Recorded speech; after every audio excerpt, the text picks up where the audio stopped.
بسم الله والصلاة والسلام على رسول الله.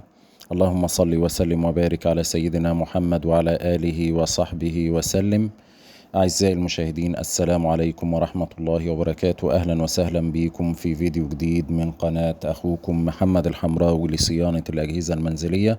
النهاردة إن شاء الله بإذن الله معانا غسالة أوتوماتيك ماركة شارب. الغسالة دي يا جماعة بتدينا على الشاشة على طول ايرور E01. الايرور ده طبعا يا جماعة كل الغسالة ما يدوها امر تشغيل يظهر العطل ده على الشاشة. العطل ده يا جماعة بيبقى عطل في لوك الباب، زي ما حضراتكم شايفين كده الباب ما بيقفلش معانا خالص.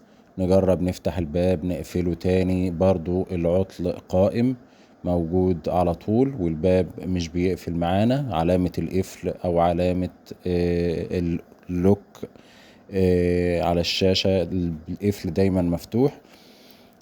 احنا طبعا النهاردة ان شاء الله بإذن الله هنفك اللوك قدام حضراتكم وتشوفوا شكل اللوك، ونجرب بعد ما نغير اللوك ونشوف المشكلة اتحلت ولا ايه. كل ده خطوة بخطوة مع حضراتكم علشان كلنا نستفيد. ولكن في البداية أنا بطلب من حضراتكم لو أنتم أول مرة تتابعوني، رجاء أن أنتم تتفاعلوا مع القناة وتدعمونا بلايك وشير علشان يصل لحضراتكم كل الفيديوهات القادمة إن شاء الله.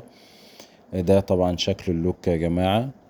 شكل اللوك في طبعا بيختلف اللوكات في الغسالة الشارب، بيبقى بالشكل ده كده مثلا، وبيبقى في شكل تاني.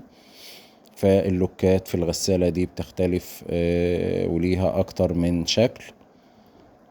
ده شكل اللوك اللي في الغسالة دي حاليا، بيبقى بالشكل اللي حضراتكم شايفينه ده كده. يا رب يكون واضح لحضراتكم.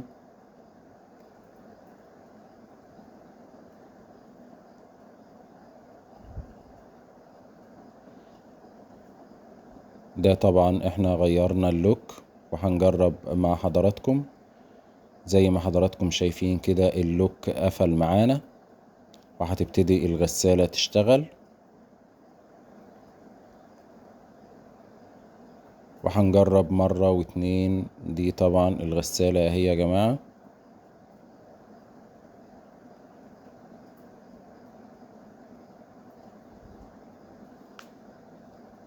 بنجرب اكتر من مرة علشان حضراتكم تشوفوا الغسالة. ده كده اللوك فاتح اهو. بمجرد ما دوسنا على الستارت علامة القفل ظهرت معانا وما عادش بيظهر على الشاشة العطل E01.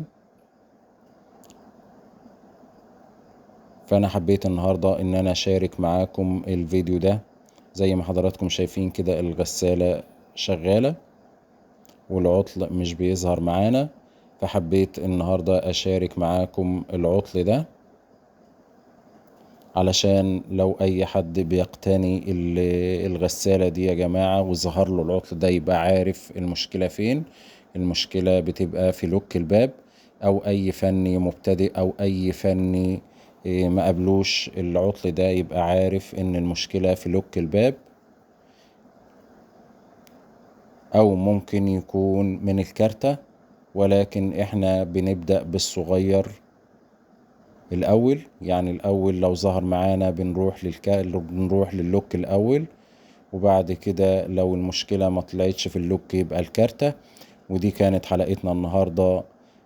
رجاء ان انتوا لو تكونوا استفدتم من الفيديو ان انتوا تدعمونا بلايك وشير علشان يصل لحضراتكم كل الفيديوهات القادمة ان شاء الله. والسلام عليكم ورحمة الله وبركاته.